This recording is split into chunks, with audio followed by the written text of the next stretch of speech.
Umumiy check-up konsultatsiyangiz nechik tartibda bo'ladi? Konsultatsiya kelgan payti bolani hamma yeri tekshiriladi. Boshidan boshlab oyoqning uchigacha tekshiriladi.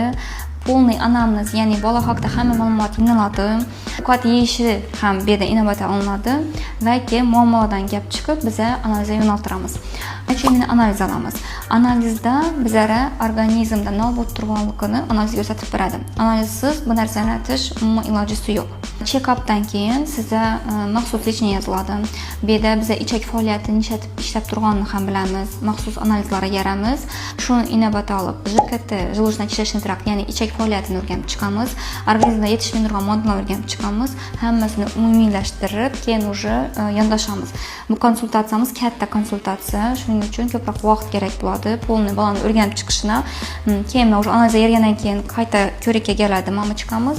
O'tirib, yarim soat, 1 soat ichida men polni razbor etib, hamma narsasini inobatga olib, yozib beraman nechik vitaminlar kerakligini. Vitaminlardan tashqari bu yerda men sog'lom turmush tarzi bilan ham ishlayman. Ya'ni to'g'ri pitaniya bilan, rejim sna bilan. Pitaniya deganda ovqatlanishi, o'qish kerak, ko'proq immuniy shu bolaga uyqu rejimini dim katta e'tibor qarataman. Bu yerda bu narsa muhim, chunki faqatgina dori bilan bolani normaga olib bo'lmaydi. Bu yerda bu ham inobatga olinadi. Uxlash rejimi inobatga olinadi, yeb turgan ovqati. Ko'pchilik o'ylaydi, eng qimmat dorini olaman, bolama ichiraman, immunitetim tiklanib ketadi, hammasi yaxshi bo'lib ketadi, ovqatim yeb ketadi. Qizlar uning emas.